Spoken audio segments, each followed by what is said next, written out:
Guys, my name is Jackson. I'm a staff member here at WXOX. Um, Welcome to our keynote presentation panel here on the second day of the 2020 Grassroots Radio Conference. We've had a blast so far, and we really appreciate everybody being here. So many really great discussions so far. And this is our last panel of the day. Coming up after this at 6:30 in the sort of the main Zoom lounge room, which you can find on the admissions page with all of the different links to the panels. Derek Wood of Inside a Question is going to be opening probably some sort of really awesome social experiment, which is what Derek does on his show every Sunday here on WXOX. We are sitting here with DJ Signifying Wolf, Will Oldham. We've got Jessica Linker, who's the founder of Pitch Perfect PR, our very own Romel with 2 L's, and John Langford. This panel, beautiful processes for ugly times. Clearly 2020 has thrown a curveball into pretty much everything. These folks here are going to talk about their experiences and how they're working with that. So maybe let's take it away. Right on. So I'm Will, and officially I'm moderating kind of this panel, and I invited Jessica and Romel and John to join me as people whose work I admire and who I know are putting their nose to the virtual grindstone during this, unprecedented circumstances that we're finding ourselves in, and everybody's dealing with music in a variety of ways and in different ways. John and Jessica are in Chicago, Romel and I are in Louisville. It's very exciting to have these folks here on this panel. Welcome you all. And it's very exciting to be part of this Grassroots Radio Conference, which I would have been in attendance to anyway, had we not been restricted to our homes or private environs, wherever we are broadcasting from.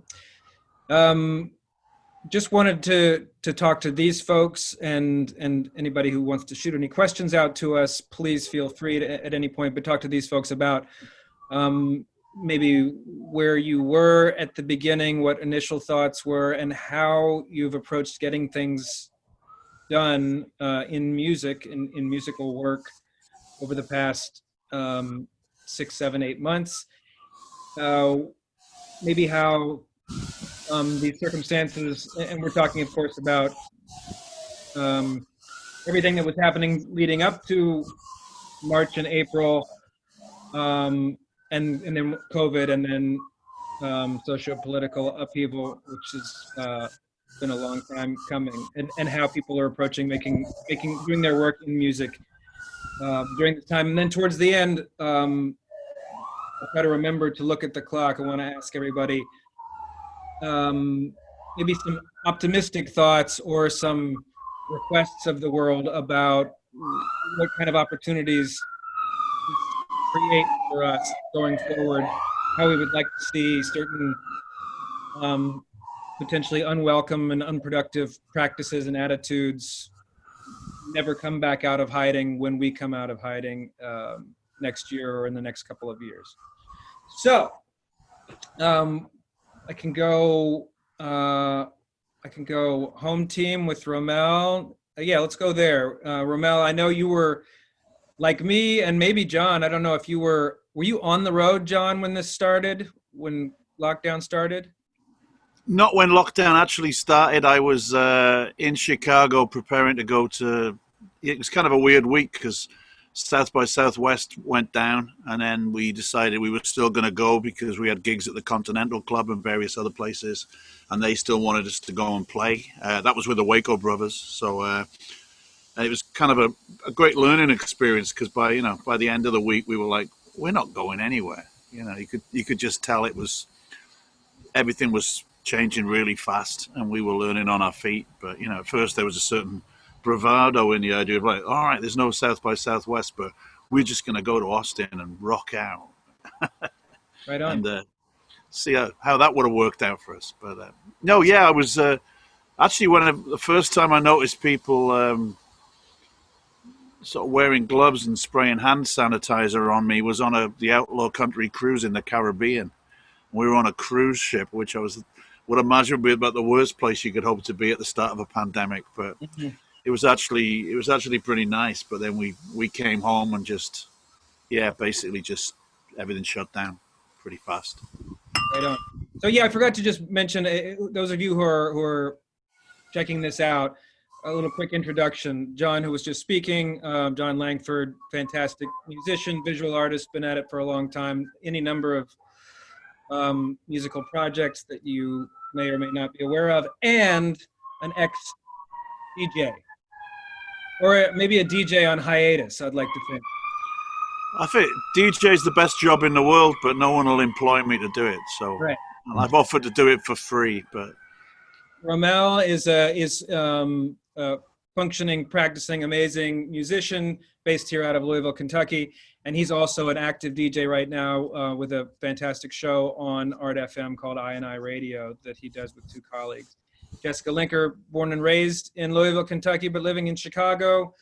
And she, as was mentioned, is the founder of Pitch Perfect PR. So I was hoping that all of these folks would have something to address that related not only to music and COVID and Black Lives Matter potentially, but also touch on radio here and there, because radio has been a lifeline for a lot of us, especially those of us within the broadcast range of Art FM, because Art FM has just done an incredible job keeping us nourished, entertained, and very much informed about what's going on when I'm a new convert. Thank you.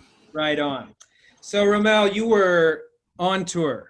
Yeah, man. I just came back. And I was only due home, or I was only gonna be home for like maybe 2 or 3 weeks. And then I was headed right back out to California for like 11 days. So we were waiting and waiting, and we had bags packed, and we were just waiting and waiting and waiting, and then they closed California down, and I knew it was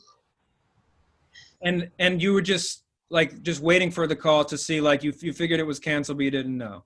Yeah, well, yeah. When it first opened up, when things first started happening, I was like, but I was like, you know what? We're not gonna completely give up. There's still hope. And then New York wasn't the New York shut down first, and then when they shut down, I was like, if New York shut down, it's over. So yeah, when New York shut down, I just knew it was a wrap. So Yeah. my buddies called me, and they were like, man, we're hanging on. We're gonna move the dates out like 3 months.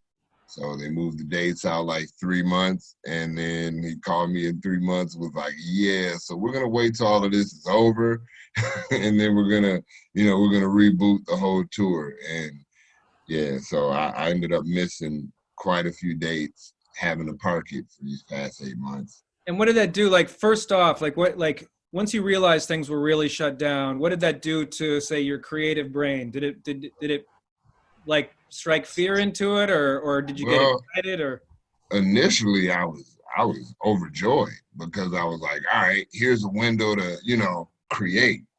I couldn't go to work at the time, and I had just geared up for this, and I didn't know this was about to happen. But I just bought all this home recording studio and all of this stuff, and I'm just buying equipment and hardware and just getting ready, and then all of a sudden, boom, I'm locked in the house for like 2 months. Yeah. And I was like, oh goody. Yeah. About 3 weeks in, I was like, oh, I just want to go outside. I just want to go to this one's house, or I just want to go to this studio or that studio. But I mean, I unknowingly prepared for it. And so when it happened, I wasn't taken too far off my beaten path, but it kind of got a little redundant in there alone. Oh, right. you know. So did you do much?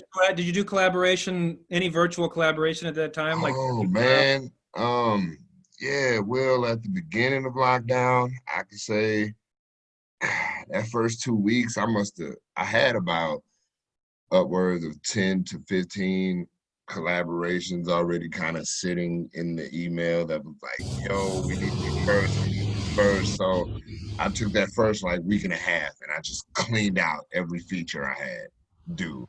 And like once that was over, I was standing there with my hands in my pocket, like, okay, now what? Because I just finished an EP.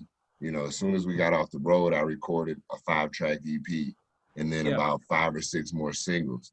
So I was kind of not tired out, but I was just kind of at a stagnant point with creating. So I just started collaborating with people and just kept the collaborations going. So that's kind of what kept me artistically involved during this whole thing. It's just collaborations. and how did things change? Like, did things change? I know I Radio was sort of on hiatus at the beginning of all this.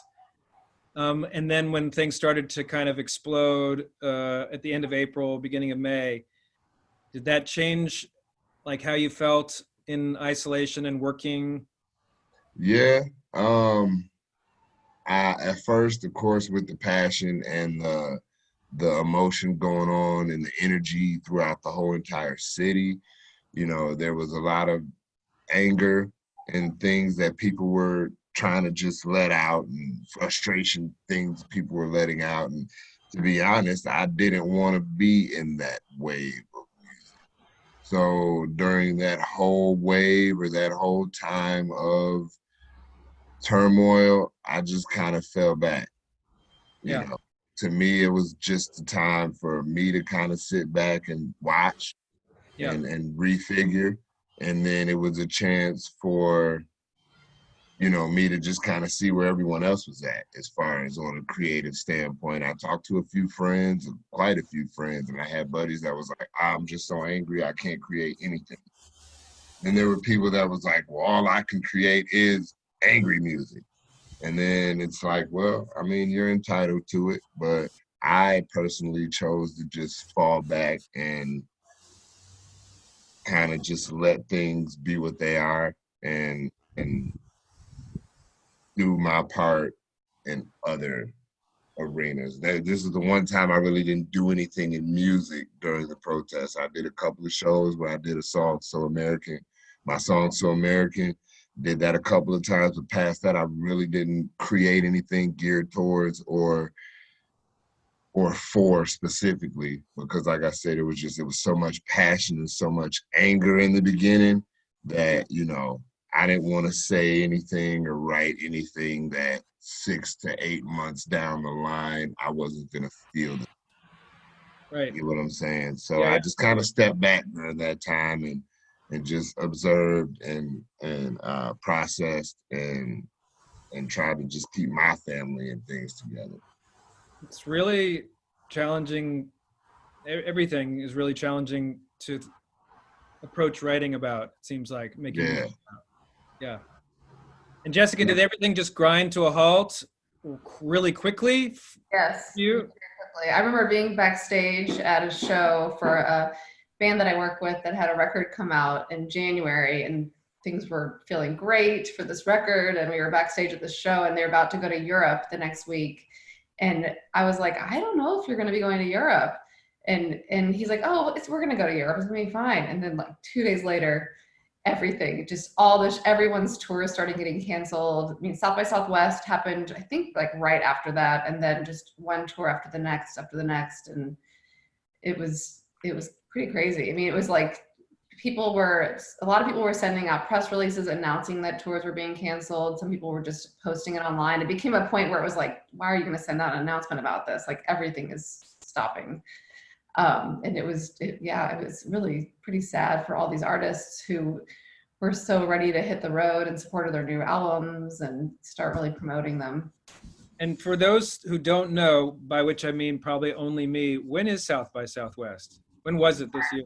The first thing I remember happening was the NCAA got canceled, the tournament. And then like it was like South by Southwest and March Madness. It was like the two big things I remember, kind of the big signifiers that everything was going to stop. I can answer that. Can you hear me? Yeah.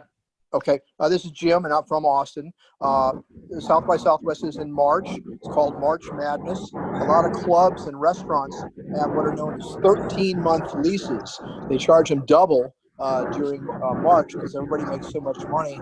And it was the city of Austin and the county of Travis that ordered South by Southwest not to happen. I'm sure there was a lot of discussions, and many people were stunned. That is a $1 billion event.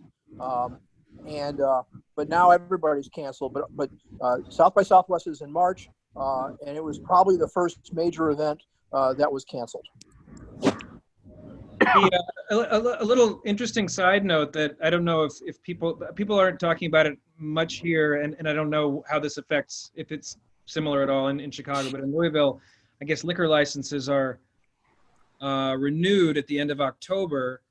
And so there's speculation I've heard from friends who are bar owners that there will be maybe a significant number of bars that will just go ahead and close at the end of this month, even if they haven't announced it yet, because the government has given no concession to bar owners to, alleviate the high cost of a liquor license, and bars don't have the luxury the restaurants have. So we're seeing a little more devastation coming up soon, I think, in terms of live music venues in this city at least. Yeah, I don't know how many I don't think a ton have closed here. I know a couple, but people some of them are still trying to do things like live streams from the venues, and they're trying to use the venues for different things, but I don't think that many have shut down. John, do you know? It's gonna start pretty soon.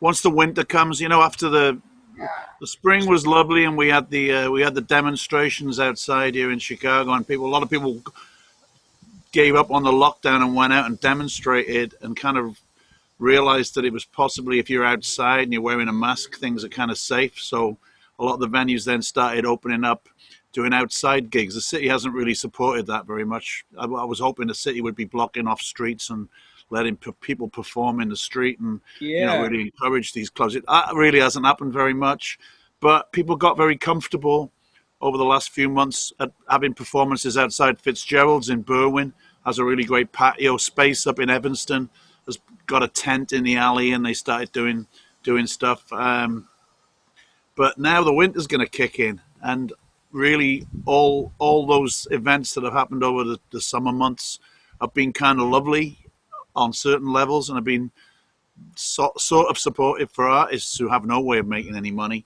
But now, of course, it's going to shut down, and people are going to have to decide whether they want to go back inside. And I know the City Winery is a big venue in downtown Chicago. They tried to put gigs on their patio. They have a large patio there, and the city came and shut them down, so they didn't have the right license, which I thought was frankly just idiotic. But they're putting gigs on inside, but at a quarter of the capacity. And how do you do it? Do the artists get paid less money? Do people have to just pay through the roof for tickets? It's a very complicated situation. To be honest, I don't feel optimistic about it. I feel like now, as the summer, this fall turns into winter, we're gonna really feel the pinch now, because I don't think the confidence isn't there for people to go inside and go to venues, and the venues can't operate at full tilt. So I think we're going to see some casualties, because there's been no coordinated federal response and no real local response. So. And is that there are organizations like NEVA and Civil here in Chicago and Save Our Stages who are trying to lobby and raise some consciousness in Washington, but I think the government at local levels and federal level is just decided to let grassroots culture die. Yeah. Because Live Nation will be okay, and then they'll just bring bands in, and it'll be fine. Right. And they'll put big bands into all the little venues that are empty. So does that mean seems to be the strategy anyway?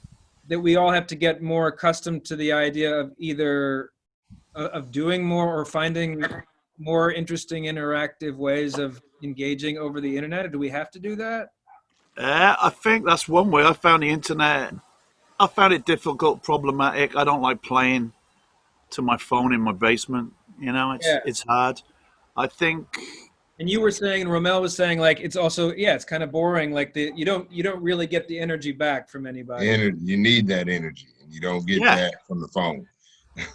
And then bigger artists who have money behind them, they can put on a virtual show that's like a big production. So then the people who can't do that, it's just like, are you going to pay money to see something that's much more involved, or are you going to pay to see someone in their bedroom? And it's going to, you know, everyone's competing for the same viewers. Because the type of live streams we're looking to do are like the ones we did last night. That show last night, that was awesome. You know, to the other side, it was like you were there. There wasn't, like he said, I'm playing to my phone in the basement. So you have that phone sound, like that roomy sound that sounds like kind of like we sound now. You know what I'm saying? Versus a polished sound that you got like last night, or for instance, anytime you do the professional live stream. It's not hard to do it. There's lots of unemployed kind of audio visual people out there who are desperate for work. We've done things in the Hideout, and I'm doing one in at Fitzgerald's later in the year with Will. You know, you can get that gear, and you can if you just make sure you got the right leads plugging in correctly to the internet, you can do things. If you're inventive, you can do things that look really cool and don't need millions of dollars. I've just, you know, personally, I'm a bit down on that at the moment, but I know we're going to have to be inventive again and think of new things to do through the winter, because there won't be anywhere to play. Yeah, I mean, even in the past 20 years, a big thing that's changed in live music, just the addition of smartphones into the room, making, you know, it just means that when you're on stage, you know that you're not necessarily everybody in there together, even if, because you know that you're performing to an audience that may watch the performance 30 days later, or you know, or 3 years later, and this makes it even more so. And it's kind of painful when you're performing in front of your phone or computer and you see the screen pop around and people are just doing whatever they're doing. They're just cooking dinner, or you know, expressing the anal glands of their tiny dogs, or whatever you do. Those anal sacs need to be expressed, and you can't always decide when you're going to do that. Yeah. Are you talking about when you perform like on Instagram or something? Yeah, there was a show that I was involved with where, and I think it was a Zoom or a Zoom-like call. And when you see the audience, it's not like seeing the audience right there. It's not like seeing the audience. It's more like you're, you know, watching public access TV. It's that exciting is what I mean to say. Right. I've had fun ones, and I've had ones that I didn't like at all. It's very hit and miss. I think if you try and approach it so it's not just an old man looking into his phone with an acoustic guitar, that usually helps. And I found costumes are quite good, and and little storylines, and you know, making it more of a the more ridiculous, the more interesting it is to do. So. Have you all done any ticketed live streams? The three of you? Yeah. I have one November 5th in California. It'll be a pay-per-view live stream, yeah. Are you going to actually play live, or is it going to be a pre-recorded that you're going to? No, we're playing live. Because a lot of people are going out there as well. Yeah. I was really against the sort of. I thought the playing live thing was like, well, why not just pre-record it and you can get it better technically? But then it takes up so much time to sort of record a video, edit it. It's like you're making a movie. I did one to benefit a club in South Wales, and you know, it took us weeks and weeks to do it. At the end, it was like, I should have just gone on live. The same number of people would have watched it.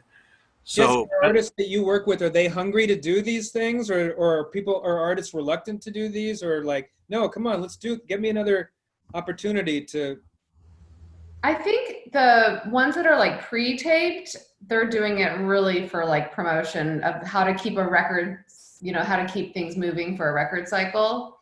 The ones that are putting the time into doing the pre-records and the, you know, announcing like almost like a virtual tour type of thing. But the people who are just, there's a lot of people that are just, they just want to play and they want people to see them playing. You know, it kind of just depends on the artist. But for like, I mean, a lot of my artists, they're trying to think of different creative ways to keep the conversation about the record going. Because usually when a record comes out, the release day is kind of like, you know, in the middle of a record cycle, and it continues as the artist tours, and now it's kind of like, how do you keep the conversation going after right now, because there isn't any touring, so people are having to get creative with it. Yeah. Well, they're doing drive-in shows, and like you said, there's a lot of things happening outside with these comedians, and somebody had posted in the chat, and that's what kind of reminded me of it, because one of my favorite comedians, he did one. But drive-in shows, like you said, we just kind of got to get innovative in the way we're going to do things anymore. The drive-in shows, and you know, maybe high school football fields, something like that, where we're outside, can stay socially distanced. But to John's point that he mentioned earlier, the drive-in show opportunities, that window is about to shut for Louisville and north of Louisville. Yeah, pretty much. The next 6 months or so because of weather. Yeah. And there's only so many drive-in theaters. Like only a handful of artists can do it. We've had, yeah.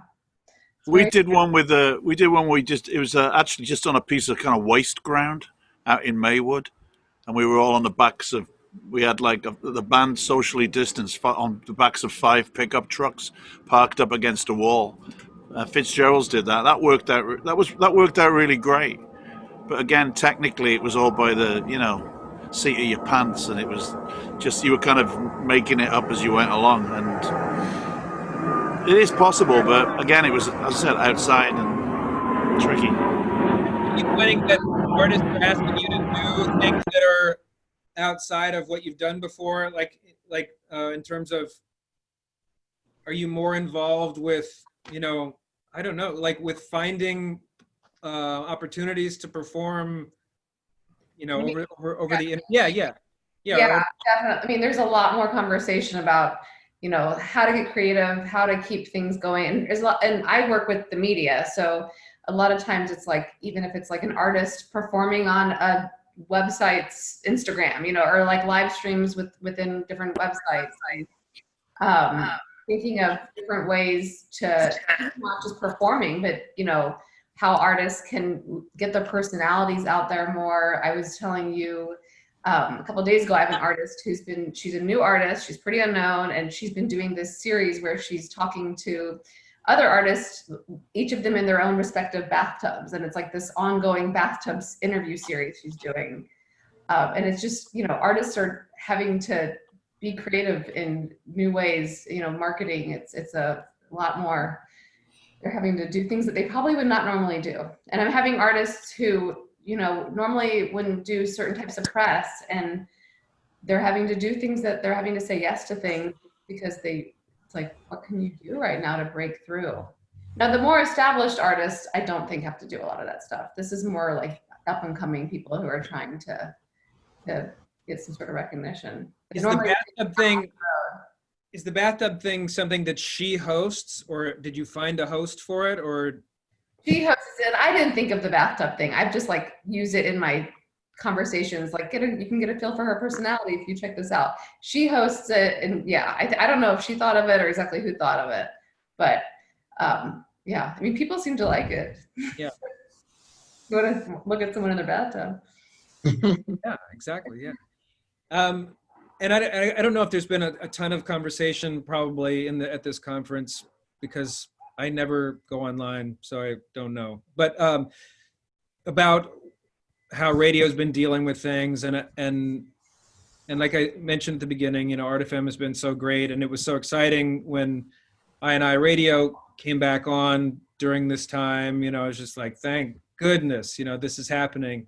But I know all of the Art FM DJs are doing their shows from their homes or their private spaces and not going into the studio and doing that. And I don't know, Romel, do you dig that more than going into the studio? Man, we were just talking about that last Tuesday, and no, we actually prefer to be in the studio. Right on. Because again, it's the energy, it's the camaraderie, it's the we're not at my house, or his house. It's just kind of like a neutral turf, you know what I mean? Where we can Yeah. just kind of, you're away from everybody, you're away from everything, and you're just, for us, we're just playing some music with the homies. We're just hanging. It's just our time, and yeah, we're broadcasting to everybody, but we're in there for us having fun and conversation and things. So, and it's not that we're not doing it where we are now remotely, Yeah. but it was just, I don't know, something about being at the studio that was just so much more gratifying. It's so interesting to hear because, yeah, across the board, the shows on the station have stayed super engaging and exciting, and I is super engaging and exciting. So I was kind of half scared that people were gonna want to stay home when we're allowed to go, into a space like the Art FM studio. So we cannot wait to get back in the studio. Like I talk to a few DJs on a regular outside of the studio, and I'll be like, "Yo, when she gonna open the doors? Like, oh my God, we got to get back in here!" Like, ah. yeah, And I mean, granted, we're having fun at home, but like, that's our space. You know what I'm saying? And I'm saying ours isn't all the DJs at the station. That's like our space to just kind of, when I'm in there, I'm a DJ. You know what I'm saying? I'm not per se the rapper or the dad or the this or the that. I'm still all of the above, but that's just my time to be, DJ 2Ls. Any other time, I'm not. But yeah, I miss the studio like crazy. We all do at I&I.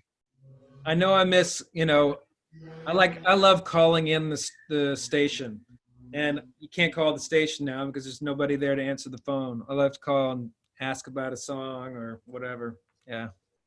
And I know there's probably other ways of doing it because I know you guys are on Twitter. Yeah, we're always tweeting out songs that we're playing. We tweet every song that we're playing, and we get a little bit of interaction from different fans that's been following us literally since the inception of the show. Yeah. And so, we've made quite a few like real friends. Yeah. It's been crazy. But yeah, they've stayed tuned in and they've kept up with us, and we can't complain. So we're going into, probably one of the weirdest, darkest winters of many of our lives. What are we going to do? Anybody have any thoughts or suggestions or ideas or predictions about what we're going to do, or people that we may, be aligned with or feel a kinship to in terms of, what do we have to look forward to this winter in terms of making music and listening to music and getting music out there? Jessica, I like it. Go. It's gonna be, I'm hoping that some friends of mine are gonna have heat lamps so we can all be outside more. I think it's gonna be, I think the whole like streaming performances and things like that is kind of, people are getting fried on it a little bit. And I think it's gonna have a new wave of people getting inspired from that sort of stuff. And I think, I hope that people are gonna be listening a lot and wanting to discover new music. And I think it's going to be a very strange time for all of us, but hopefully we've all kind of gotten past some of the weird isolation, and I don't know, it's going to be an interesting time. Hopefully people can stay healthy is the most important thing, though, because Yeah. I'm very worried about that and how it's all going to happen. But I think that I think people will continue to, there are venues, small. I think if you're a smaller artist, you can do like these socially distant shows inside, and you're not going to be touring, but I think you can still find ways to get your music out there. And Yeah. I don't know. I like the idea of playing instead of doing live stream things when it's possible to say go into the Art FM studio or something to play live on the radio. I've always liked playing live on the radio, but playing live on the radio as opposed to Or there's something that just feels more healthy and natural about performing music on the radio than it does on an interactive video stream? And I have artists that have been filming like performances they can't do it live in the studio, but they're giving them to studios, like they would if they're not able to do it live, but they are giving them these unique special performances to the stations to use. To radio stations or like I have artists that if they're gonna perform, they're gonna make a video of a performance, they're also gonna make a special performance and they're gonna give it to a station, and they're as if they were gonna be there, but they can't be there, so they're But being there, being able to answer the phone if a caller calls in, or talk to a DJ, or pick a record out off the shelves of the radio studio and say, hey, can we play this now? I know in the 90s, I used to steal some of my favorite records from radio stations across the country. John, give me some brightness coming up. Me? Yeah. I just feel like, as I said, we were talking earlier, like this is like a giant lull. I don't really know what's going on. And it's very much, sometimes it feels like it's still March. And I'm just like wading through kind of sticky toffee. And except maybe this is... So I react every time I think of it's like one thing at a time. I'll think, that'll be a good thing to do. Maybe that'll work. And some of them work, some of them don't. But so this winter, I really don't want to go back in. I don't really feel that comfortable. I don't think many of the people who want to see me play want to go inside and be stuck inside clubs. So it's going to be tricky. So there will be a way to make events happen, even if we're all wearing snowsuits with giant patio heaters blowing up on us. But I've heard that patio heaters are as hard to find as toilet paper was at the beginning. Well, they put the price up 3 times on them because this is capitalism. Would you talk about, so John Langford has been in the Mekons for 50 or 60 years, I think now, and they... longer than that, mate. 111 years. I was 43 when I formed the Mekons. Oh, yeah, so it's been a really, really long time, sorry. Yeah. But in the course of this, there was a record that came out, Exquisite, and is it a Bandcamp exclusive? Yeah.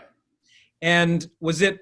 There's no physical. It's the first time we've made a record where there's no physical, and then we decided, if we're not doing physical, what's the point of streaming it? Because that's just giving money away to really rich, arrogant people who don't care for musicians at all. So we were going to Valencia in Spain in April. We had studios booked, places to stay booked. We had the money set aside, ready to do it. Dasha, quiet down. Was the record written before pre-COVID? Was the record written pre-COVID or? Hang on. Yeah. Go express those renal glands. I think there's a burglary in progress at the moment, but yeah, the Mekons were making a record in Valencia. Then we decided we would do it remotely. We would try and make a record by sending files around and turning the limitations of the situation into a kind of positive, so that we were making something that was very much like a kind of almost like a kind of like a text message of an album, like a photocopy of a piece of music. So we were quite happy to get into it at that level. So there was no expectations of it sounding like a normal, well-produced album. But then again, we've never been that concerned with that sort of thing. Where was everybody? Like how spread apart is everybody right now? Well, there's Lou and Susie are in London. Tom's in Devon. Steve's in New York. Me and Sally are here in Chicago. Dave Trumfio, the saving grace is that Dave Trumfio actually owns a recording studio, our bass player, in LA, in Silver Lake. So he could kind of like be the recipient of all this crap we produced, and he had to sort it out, which was, I think, a heavy burden we laid on him, which nearly destroyed his brain. But Eric lives on the beach planet of Aptos in California. I know. But it was a great process. It was really slow to get it going because people didn't know how to do it, and some people didn't know how to get music onto a file and send the file. And it became, we all got into it, and then we had about 10 songs going at the same time, and it became a bureaucratic nightmare where people were sending files everywhere, sending them to the wrong places. People couldn't open them. People were redoing things, saying, "I think this is better." It really was one of the most sort of disturbing projects I've ever been involved in. Were there glimmers of like rewarding sense of active collaboration during a time when you're yeah, but it was so new and so alien that it was hard to tell when those moments were happening. And but suddenly that you'd be on walking down the street and your cell phone goes off and somebody sent something, and I would listen to a file and it'd be like, oh, that's perfect, that's really, really great, Mm-hmm. But it was just, we've always said with the Mekons, we never really do anything unless we're all in a room together. Yeah. So this was the complete bizarro world Mekons. It was like I didn't even see Sally while we were doing it, and she lives about 3 or 4 miles away. It was a very, very, very discombobulating thing to do, but actually it sounds great. And somebody said, "Wow, you did that in 6 weeks, and then you put it out. You could do 4 albums, 5 albums a year like that." And we were like, what people no. used to do. No, but that's what people used to do. Like when you look at people who made history and sort of created the blueprints for how we're supposed to be functioning. If you look back, they're putting 2 or 3 records out a year and changing music for the entire world. And we're, encouraged to wait, a couple years at least between records because everybody needs time to. So It's kind of exciting to know that you were able to, create this thing just in the last 8 months, and it's, and release it, and people are like more on the same page with all of you.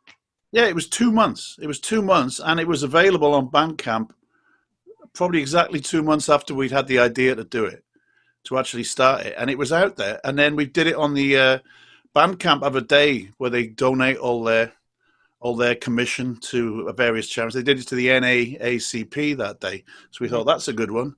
Let's do it then. So instantly within about 3 hours, we'd sold, I don't know, a lot of records. Well, I mean, we'd made more money than we would normally make, and we could do another one. It was just very difficult and hard to do, but the positive side of it was like, well, why do we bother with a lot of the things we normally bother with? Right.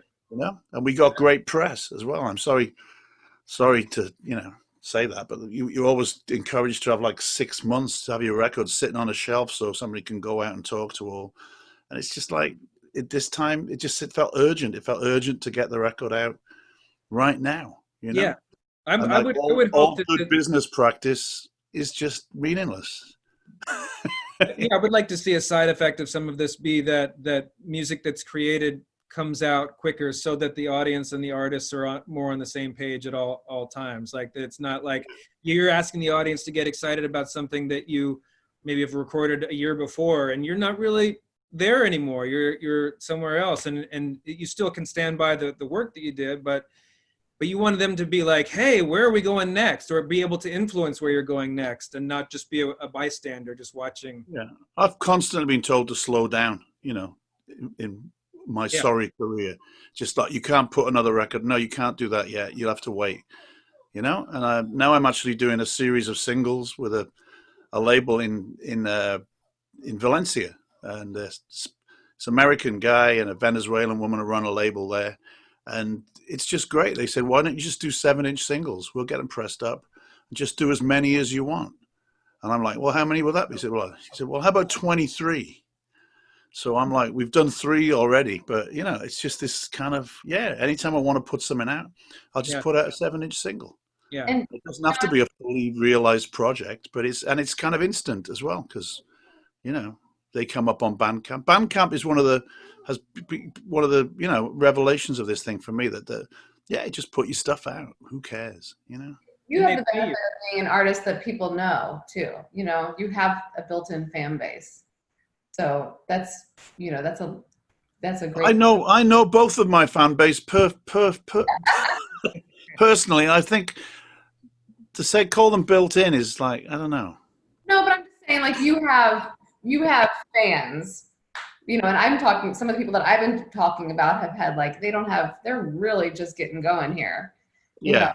People that can't get out there and tour, it's super challenging. But I've No, been but back to the Bandcamp. The Bandcamp has been great, and the Bandcamp Fridays have been, which is they're doing I think it's the first Friday of every month. Everything that you sell goes straight to the artist, and a lot of the artists are having things go to different organizations and charities. yeah. So It's great. It's actually, I just think it's shaking things up a lot. I'm trying to be positive because there's a lot of depressing things we could talk about, but it is very positive. But I've got, as I said, I got an 18-year-old who's got a band, and they can't play live, and it's for them at this stage of their career. You're absolutely right. We do have people, we've been around for 100 years and people know about us, but for an 18-year-olds, but they've been doing stuff like TikTok, Instagram, Bandcamp, and and it's all immediate. It's all like, write a song this afternoon and it's out this evening. And the pace of that is so exciting compared to the sort of drudgery of the music industry. It's kind of great. Do you mess with Bandcamp, Romel? I did for quite a few years, but then I built my own website, and it kind of acts exactly like Bandcamp. Like, it's almost built structurally just like that, as far as like being able to download and stream and what. Stream for free, essentially come and listen, and then download straight from the website, digital files, waves, whatever I put up there. So, I mean, I walked away from Bandcamp some years ago, probably about 2 years ago, 3 years ago. And yeah, I've just kind of been operating strictly from my website and from streaming platforms, but trying to continuously draw all the traffic to my website where I have my music, my merch, and everything. Is it purchasable downloads or free downloads? Purchasable downloads and free ones. Right on. So, like, you can come and just listen to songs. And if I'm not mistaken, I haven't been on Bandcamp in quite some time, but don't they stop you after so many listens now? Okay, well, you get a few free listens, and then you got about right. Well, at my website, and I'm having it redesigned, because right now I have it to where if you go to my website and you're listening to music, you'll get Spotify links. It gives you about a minute, 35, 45 seconds preview. Then it's like, do you want to go to Spotify and listen? So, and that was just to try to draw more traffic and followers to my Spotify. So now I'm going back and redoing that to where all my music will be downloadable and everything, streamable, downloadable, everything from my website. And you won't have to leave. My music, merch, everything will be right there. And there's no like overarching organization that hosts your website beyond just an internet service provider or whatever. Yeah, that's it. It's just like I have my, service provider as far as domain name and the platform that I have my website on. But outside of that, no. Of course, you built the site from scratch, or whoever you work with is building it. Yeah, well, I did it I have a Squarespace site, so we took a template and kind of did what we wanted to do, move some things around, and I like this, but I don't like that, so let's change this, because, I mean, you can take a template and then you can, revise it to whatever you want it to really be. So we looked through a couple and slapped a few different styles together as far as like loaded one and then took ideas from another. But yeah, I walked away from Bandcamp a few years ago because my thing was the little bit that they were taking, I don't have that coming out at my website. You know what I'm saying? So like anytime anything's downloaded or anything, for me, I'm getting every dime. Right on. So I think I have like a few cents that has to go through like my Stripe or my POS, for lack of better terms, where I'm running my sales and things through sometimes, but for the most part, nah, man, I get every dime. So that's why I went straight to just having my own website and trying to streamline everything through my website. Right. Everything. And you're gearing up to just like you're booking shows. Yeah. Yeah, you're like ready to get out of this reality back into a reality that might resemble Well, something from a it's year a ago. little easier for us. You know, it's a little easier for the hip hop side. Most of the time, it's us and a DJ. And I'm not a hip hop artist that has an entourage or 50 guys on stage with them when it's performance time.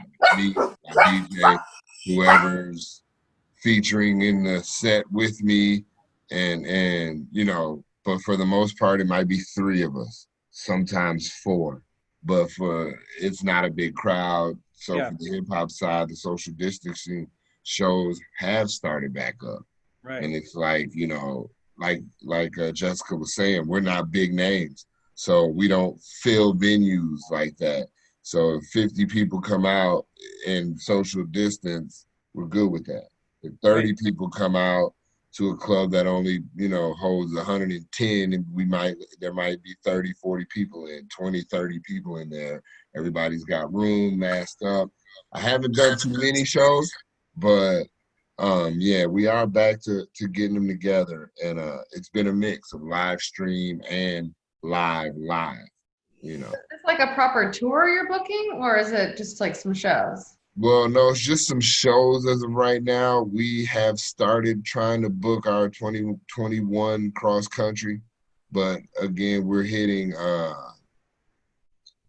venues, the smaller venues. You know what I'm saying? We're not after the Live Nations and the things like that. We're getting the smaller clubs and the little tap houses and things that are letting us come out and do things. But like I said, we're setting up for 2021 in hopes that we'll be free to roam. If we're not free to roam, you know, we'll have to revert back to what we're doing now. But as it stands, yeah, we're trying to book coast to coast for 2021. Are you So hearing, Jessica, about people? What does 2021 look like from where you are? I have had so many tours that were like booked from the spring of 2020 to the fall, and then they got rebooked for the beginning of 2021. And I mean, I can't. Everyone's thinking fall, but I don't know. You know, and there's like music festivals that I don't know if they're starting to book or not. I can't imagine music festivals next summer, though. I mean, who knows? I think the next probably 4 months are going to really tell us what's going to be going on. But I see it being a very slow start. It's not like all of a sudden 2021 is going to hit and everyone's going to just be out on the road again, you know? So I think it's going to be kind of a slow start, but I would think maybe spring, summer, fall, it'll start up again. I have no idea, but I do think it's going to be, it's always competitive out there for artists that are on tour playing. You know, there's so many bands that are touring all the time. Mm-hmm. They don't stop touring. And I'm like, it just to think about when everyone can finally tour again, how it's going to be so crazy out there. I just can't imagine how it's going to work. And I think it's going to be like the really big artists and the small artists are going to be in a good spot. And I think some of these artists that play to, you know, I think the 500, 400 capacity kind of rooms it's going to be weird. I don't know. I think those are going to have a really hard time kind of surviving through this. Was there a virtual Hardly Strictly Bluegrass this year, John, or did they just not do anything? Yeah, they made a fantastic film actually, and they sent film crews around the country. We did some stuff here in Chicago. Oh, They did it in Chicago, Nashville, I think a little bit in Austin, San Francisco, and LA. And so sent a crew. So and you would. it was beautiful. It was actually a really great film, to be honest. And yeah, we did they came and recorded people. Me and Sally did 3 numbers outside the hideout. And they sent us some kind of accessories and a banner we could put up. So it said porch stage because it was the hideout porch, but said Hardly Strictly Bluegrass on it. I think it's still available. No, maybe they took it down already, but it was really, and they had a great little story. They explained the whole history of the festival through these beautiful performances. And there was people like Emmy Lou performing at the Ryman and Buddy Miller, but a lot of people I'd never heard of, and a lot of new artists who'd never played the festival, so they made it very current. It was very interesting. And Chuck Prophet was this kind of ghostly narrator who was wandering around Golden Gate Park talking to ghosts and having all these encounters. It was very well worth watching. I think they did a really great job, and it was, that festival is unusual because it's beyond the bounds of normal capitalism and corporatism. It's a gift to the city by Warren Hellman, who died 8 years ago, but it's still going. Well, when do you expect to be able to tour again? Oh, I hope I never have to tour again. Someone was asking about, saying, I called the other day and was like, come, we have this idea. We want you to tour Scotland for a month in June next year. And I'm like, that happening? I mean, do you know what you're talking about when you ask that question? So, no, I'm excited with like recordings coming out, knowing that I have, a fantastically acceptable, valid excuse for saying, no, I can't go out on the road. I think it's been nice being like not having to travel for work, and my husband's a musician and not having to have him gone. It's been, I think it's also, this is definitely longer than anyone wants to be home. But I think for some of these musicians who tour, and they never stop, I think it's like a healthy thing to have to pause. And people have said to me, "Oh, you look quite well, John." You worried about that? No, I'm not. But I tell you, I really agree. I don't miss going to O'Hare Airport. Oh my God. And I've really thought I'm never going to do that again. I know I'm never going to do that again. I was going I'd be in O'Hare 4 times a week some weeks. And it's just, it's depressing. You were saying like somebody was talking to you about maybe 3 months of shows next year, and you're like, sign me up. I'm down. Oh yeah, I'm ready to roll, man. I'm so ready to roll. like I said, we were just getting started, like when this happened for me. Now I had set up my own tours, and again, I'm super independent. So like everything we do, I'm setting it up myself. So I've done 7 cities, 8 cities, 14, I've done things on my own that I set up, small venues. And so when I went out with these guys, it was like the first time I was like really going to be, out there. So we were out there for a couple of weeks, and then that all got shut down. But while we were out, they were like, hey, come back to California with us. And then I was like, all right, cool. That didn't go through. And then the phone call came that, hey, we're going to reboot at the top, when they let us loose, you want to go versus being an opener. We want you to be a part of the headlining. Right. And I'm like, all right, yeah, let's go. He was like, all right, now, we're going to be gone for like 3.5 months. And I'm like, yeah, all right, let's go. You know what I'm saying? I've never done it before, but I'm anticipating it, and I'm really hoping that it goes through. Like I said, we've been booking. The beginning of the year is still wide open because everybody's just like, well, let's see. But as far as like you were saying, that June area, we're starting to get some, that'll work, and we'll just reschedule if we have to. Yeah. So. I mean, I just like, I like being at home, and I like making music at home. It's nice. And COVID is introducing me to my neighbors, and it turns out I like my neighbors. That's pretty nice. Yeah, my neighbor's pretty cool. They came through the other day, and he was like, man, you've been over there about a year, and I've never really came over and let you know, but I like your music, man. Is that what I'm hearing? I'm like, yeah, that's what you're hearing. My bad. I'll close the windows, because I'll be working. I'll have the windows up when I'm just making some music or producing some beats or whatnot, or mixing something. So I have windows wide open and the music's blasting, and I'm thinking, man, my wife's like, cut that down, the neighbors. And he comes over, he's like, nah, man, I enjoy it. You're good. And they got a big pig in the backyard, and she enjoys it too. So couldn't you just put like a coffee can outside and post when you're going to be doing that, and then we can just go hang out outside, just leave your windows open? Yeah, you can do that. And see, we've often thought about that. I bought a generator because I was thinking about, well, we're in a position where we could take a generator outside and go post up on the corner of, 4th and Muhammad Ali, and I don't understand why that's not happening all the time, frankly. rock out. It's not, Like, why are we waiting for venues to be like, well, I have an outdoor heater and this. Why aren't we just seeing musicians everywhere playing everywhere? I'm originally from Wisconsin, I'm and sorry. I'm originally I'm originally from Racine, Wisconsin. I am not afraid of the cold. So Yeah. I was talking to my DJ just the other week, and I told him, I said, man, I'm about to get this generator. I was like, and we're gonna play like through the winter. We're gonna go outside and we're gonna play because nobody else will be out there. Yeah. Nobody. So all eyes will be on us.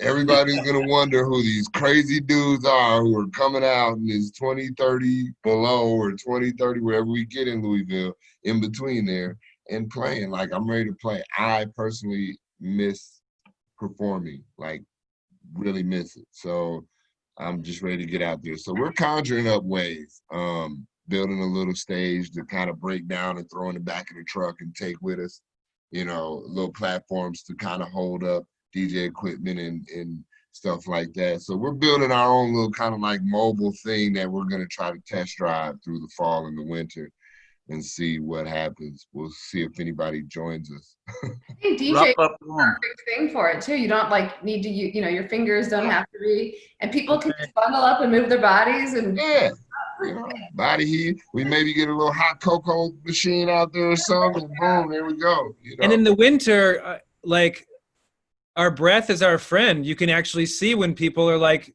breathing their COVID on you or not. Like, it's right here. You're like, you just dodge it. Right. You're too close. 6 feet. Yeah, exactly. Yeah. I just learned that I just saw this chat thing. I don't know if there's been anything on there that I'm supposed to be talking about or any good questions on there. Have you noticed, Jackson, if there's any questions that should be addressed or?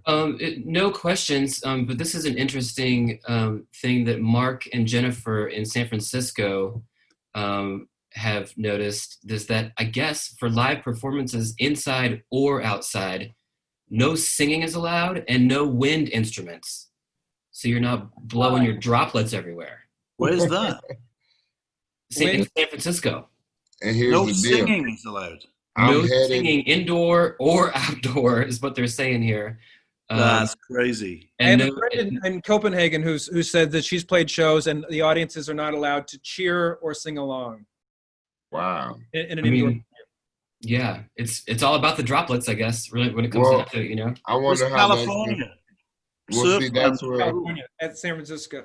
Yeah, well, that's where we're headed. I'm actually going to San Francisco to a little spot in Pacifica, I think is where it's at. And it's what's the name of that spot? I can't think of it off the top of my head.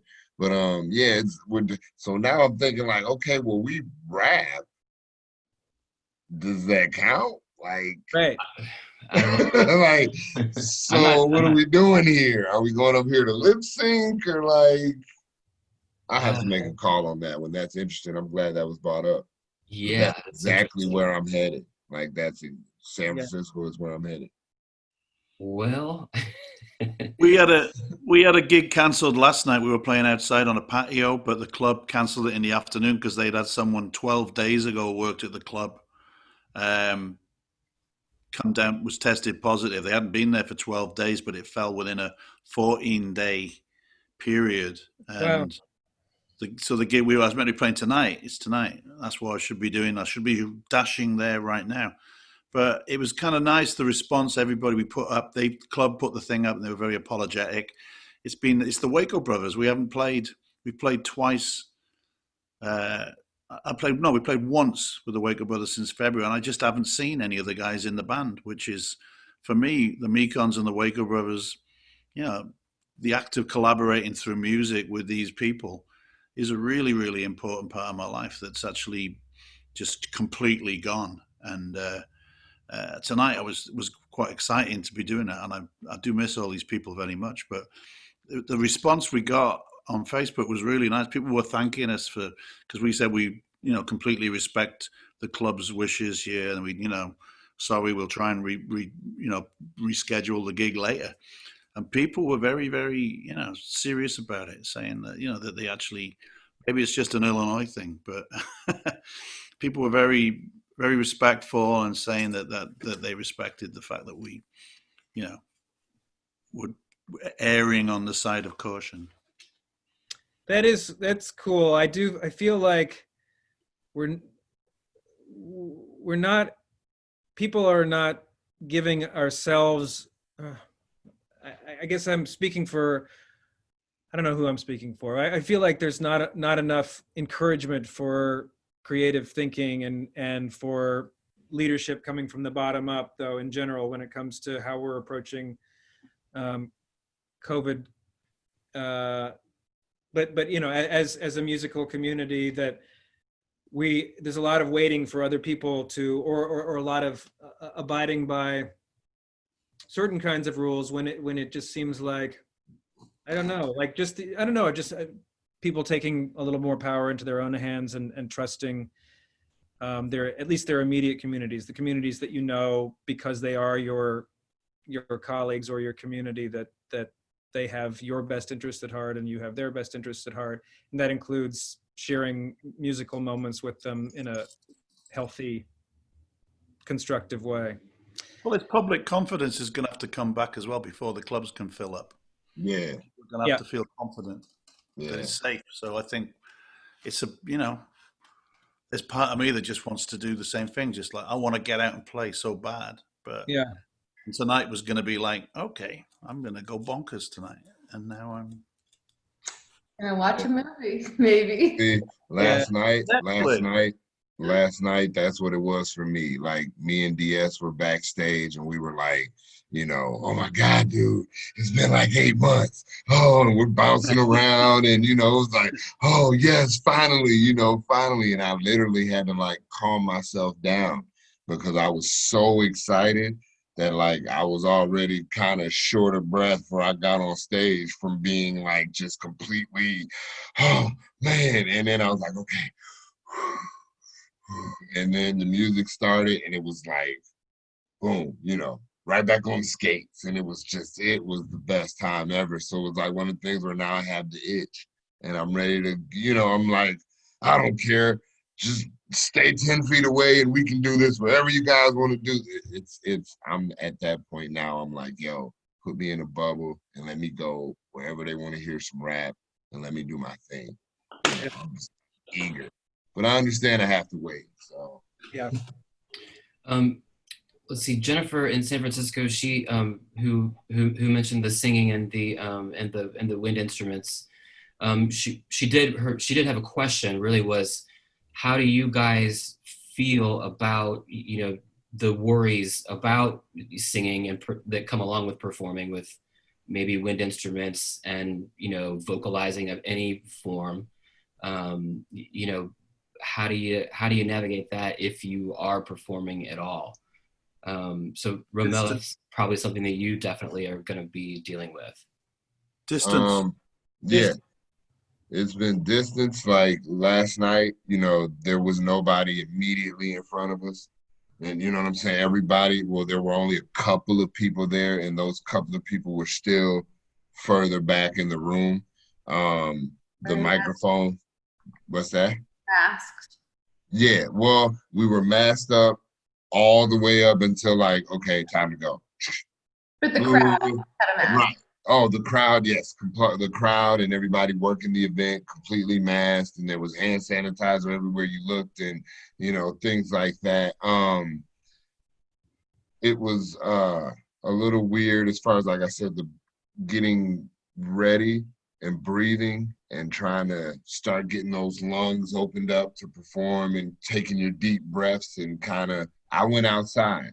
I have a little ritual where I'll do some different stretches and things before I get on stage to try to open me up so I can breathe a little better. And yeah, I had to go outside where I can take my mask off and, get in a little corner by myself and do my thing. And they're changing the microphone covers. We had microphone covers were changed out every artist. The mics were wiped down. I mean, like somebody posted in the chat, I think it was Ethan, that our sanctuary has been doing it for a minute and they have been doing it right, and they really have. Like, they did a wonderful job last night. It felt safe, it felt clean, it felt sanitized, so there was really no worry, and like I said, we just kept the distance. We kept masks on till right before we started performing, and Like I said, the sanitation was great. So I feel like as long as places keep it like that and keep the crowd size down to, whatever percentage of capacity is being put in ordinance, open and close like that. I mean, keep the I first really, rows empty and go from there. I really don't miss singing into microphones that someone else has been singing into. And see, I had my own We've mic. been taking So our own microphones with us when we've done yeah. things. And see, I've had my own mic last night. I know a lot of the other acts, I think they were using some of our sanctuary mics, but like I said, they were wiping them down and changing out the covers. Every artist changed out, but I had my own, so I completely understand you on that one. There was I was out. The last show we did was in mid to late March, and I was on stage singing backup for Jonathan Richman during his set, and he was talking about a song, and a child raised his hand and said, "Can I come up and sing with you? I've done it before." He's like, "You've done it before?" He's like, "Yeah, I know the song." So he came up, and we were this little choir of boys on the stage, and the little boy was singing, and I was singing behind him, and the world was closing in on us right then. Like we'd walked around trying to explore New Haven, Connecticut that night, and everything was just shut down. And we knew that this tour was going to be ending any day now, and that was the last show. But I'm sitting there singing with this 12-year-old boy that I escorted onto the stage, who's singing backup for Jonathan Richman with me, and at one point I see a globule of saliva exit my mouth and land on the boy's sweater. And I'm just like, I've just killed a child. I realized it was in the service of music, and so it was okay. I'd like to continue to go forward with that attitude that, if that's how we go, that's how we go. Yeah. Well, I'd rather that it be I'd rather be sung upon and killed than debated upon or be at some sort of Republican fundraiser or something like that. That's interesting, Will, because Kate Jewell is just sort of bringing up the question of like the other side of that, like the audience, like sort of where they're sitting and how the audience culture is probably going to, change in some way also on the other side. We were talking about like dance clubs and just people like dancing and sweating on each other and just like, that's just so far away. That idea of that I just can't imagine that happening again. Well, I do, because I think back to the early 90s, mid 90s, early 90s, and late 80s, early 90s when HIV first popped up. It was like, oh my God. 10 years later, we were right back to, the same things that were being preached not to do. Don't do, don't do, don't do, don't do.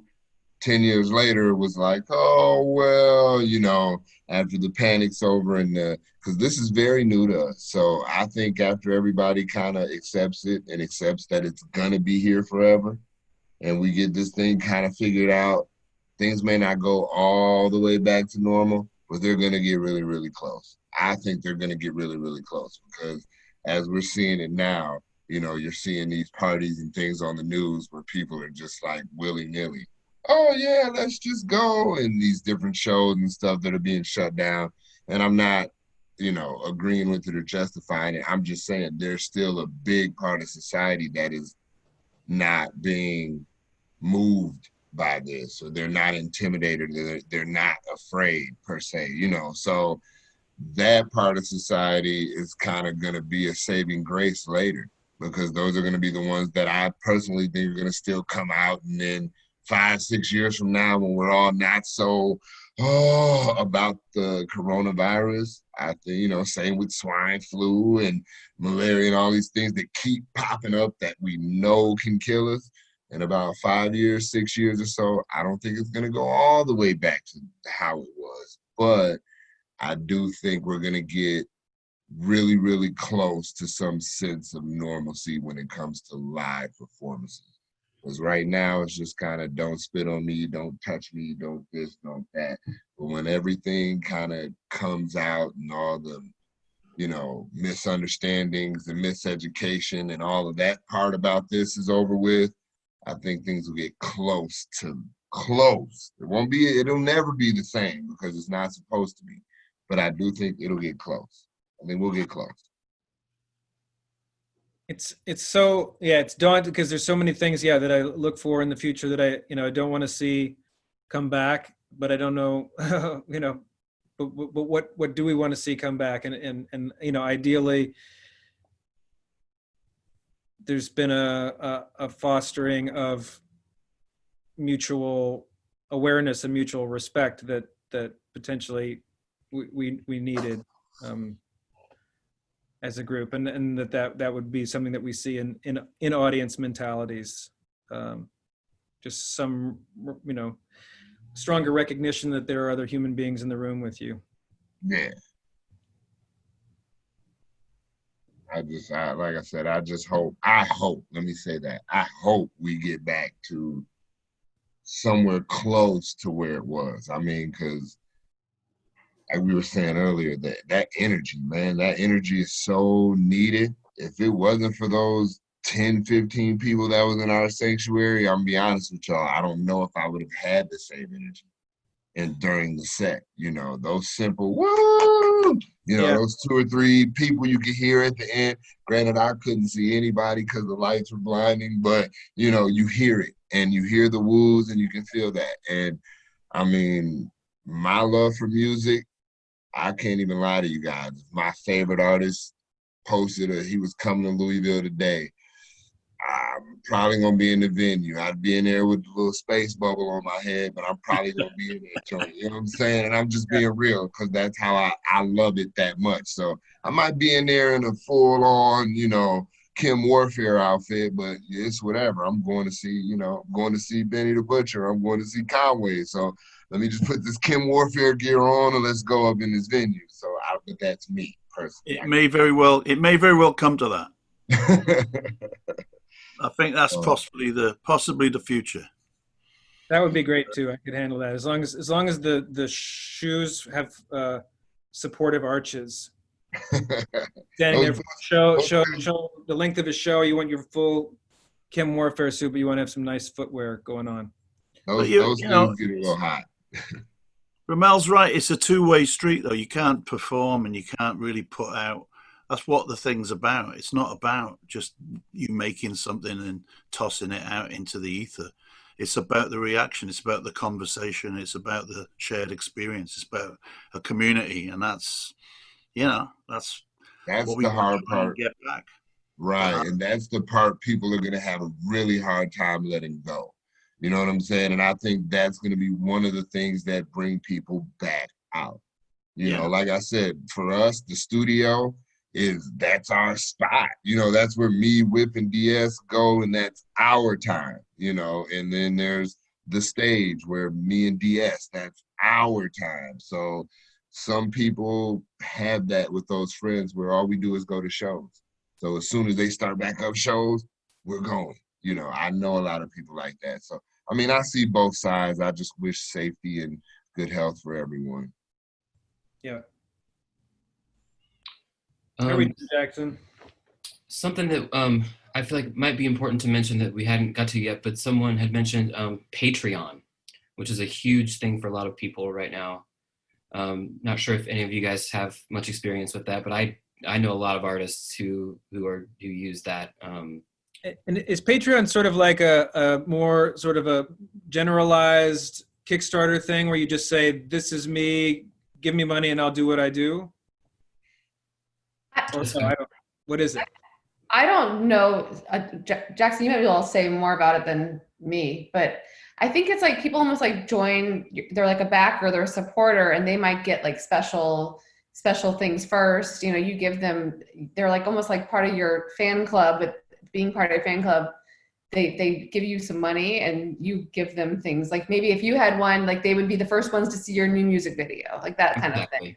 Yeah, exactly. So yeah, you'll be able to see a video first, or you'll be able to get a new record first, or a certain like limited, maybe a limited merch item or something like that.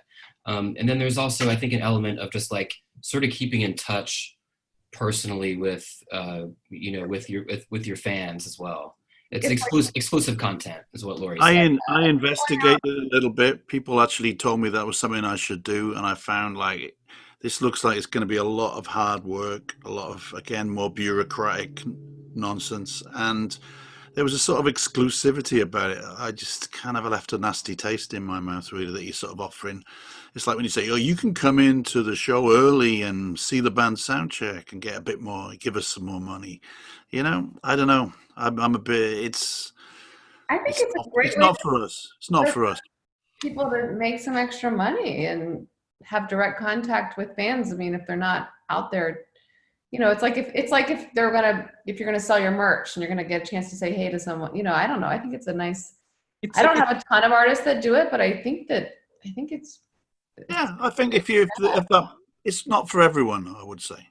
Yeah, it's for different. I think there's some people, I go to if I see a show, or my friend Oscar oftentimes will work merch at big shows here in Louisville for like Boston or Journey or something, and they have $80 sweatshirts, and I just think I will never have an $80 sweatshirt on our merch table. It will never happen. But there are people who are just like, $80, I'll take two, I'll take three. And it's just, and those might be a Patreon subscriber, someone who's just like, I just want to give the artist that I love as much money as I possibly can. And I don't think that way. I think like, well, if I started to think about that, I wouldn't be thinking about making music anymore. I'd be thinking about all this other kind of relationship. And it's just about, it's like making music and listening to music and sharing music. But I know that other people have completely different relationships to music and to the artists that they absolutely love. And for that kind of thing, it would potentially work. I can't get there. I don't understand it. But sure. Yeah, I mean, I think it's, this year it's probably become even more popular because, the ways that you can connect with your fans have just, are obviously more limited. Jennifer mentions here, you can also look at it like a tip jar, which I can kind of see that. I think a lot of people do sort of look at it like that as well.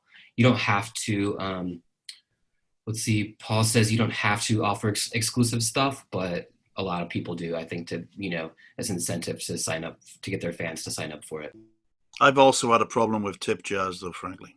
You know what I mean?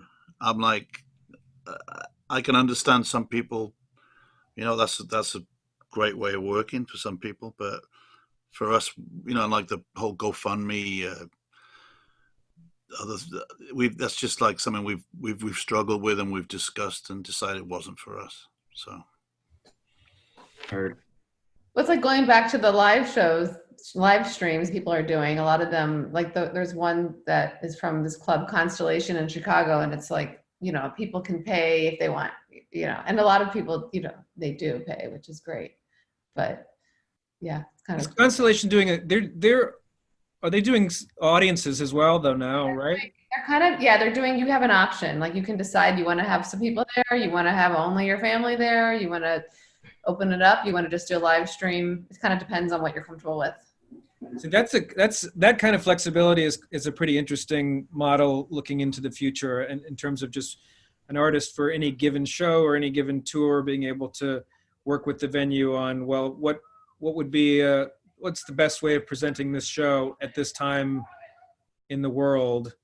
And it could be about the material you're playing, about the musicians that you're working with, about the audience that you want to have experience it, and how, and just that if a venue has a flexibility to offer to the audience and the artist, like these are ways we could structure this night if you want. You could play, if you want to play a show, exclusively at Constellation to the people of Antarctica, we can do that for you tonight. And they can experience the venue and and you can experience a direct connection with a specific audience. Because I also feel another strange thing about the live streaming shows is that there's no focused energy from the audience, because they could be anywhere doing anything at any time. So if you could say like, well, I want to play a show to 18 to 23-year-olds who are incarcerated in Nevada, then at least everything is focused all of a sudden, like it would, it's a substitute focus for actually being in a room with somebody. Like we all had to get here somehow. It was raining this night. The show, we all got to the show. We paid this money. We stood in these lines. We're in the room. We're dealing with the margarita blender that's making too much noise. We're here. We're all here together. And that's just not there in a lot of the live stream things. Just everybody's circumstance is so radically different.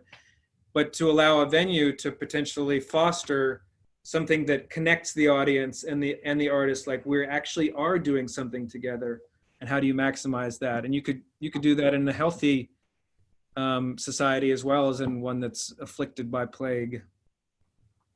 Yeah. Potentially. That's why that size venue, I feel like the Constellation is like, it's a club in Chicago. It's a jazz club. And but they have rock bands. It has a lot more like experimental type of music as well. But it's like 200 or 300 capacity. Probably like 150 maybe.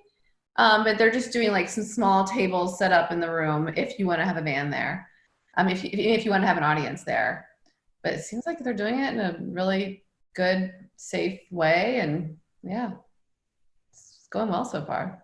Well, that's what just goes to speak on what I was saying earlier. As soon as we get over the hump, there's still some people that are kind of extremely fearful, but as soon as the extreme fear goes away of what's going on, things will kind of move back in that direction of normalcy. And I'm not saying fear like a bad thing, because, this is killing people, so you can rightfully be afraid. But I'm just saying, as soon as the initial fear of this is past, people are going to start coming out. I believe it, because they're coming out now. They're just not coming out with the same 5 friends that they used to. They might only come with the 2 now, because you can only have so many people. So, I'm just hoping towards the end here, yeah, these doors open back up.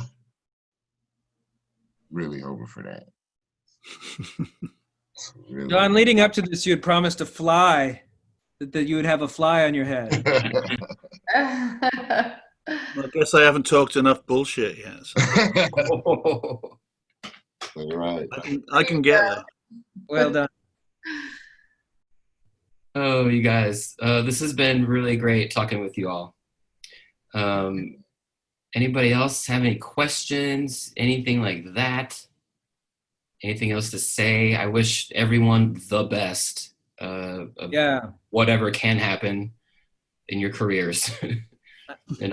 I have loved, like, another thing during this time, like making the Mekons record, I've loved the opportunity to have a super deep and focused connection with people virtually through musical collaboration during this time. And it's really nice and really rewarding to get to be in this virtual room with you folks here, because it's just nice to see your faces and to talk about these things with you. And I'm exceedingly grateful that you all made the time to come and participate in this panel. And I'm exceedingly grateful to Art FM for hosting this, and to the Grassroots Radio Conference for existing and to continue. I think that there is a resurgence in people getting good stuff from local radio. And I hope that, Jessica, that you'll find more ways of accessing the resurgence of low power FM and high power FM that's run by local folks that know their audiences, rather than saying, oh no, an audience is an audience is an audience, which is not true. But I think this kind of conference helps people learn how more to spread that word out. But thank you all. Thank you for having us be a part of it. Yeah, thanks very much. I think the grassroots is really like where the recovery is going to come from. It's going to come from people at the grassroots level, and we've got to make sure that happens. Mm-hmm. Yeah. So thanks to FM. Yeah. Right on. Thanks, Jackson. Thank you guys so much. Guys, conference goers coming up now. If you go to the page with all of the different meetings listed, you can go to the Zoom room and hang out with Derek Wood of Inside a Question. And then, of course, we have our silent disco at 8 o'clock. Follow the Zoom link for that. You listen along on Art FM for the audio, and then everybody will be like this, dancing together. That's what we're going for. Hey, that's dope right there. Yeah. That's a good idea right there. That's pretty dope. Feel free to stop by, everyone. John Langford, Will Oldham, Jessica Linker, Romelo 2Ls. Thank you guys so much. Thank you. See you soon. Crazy. We'll see you all soon. Thank you, Sounds guys. good. Bye. Yeah.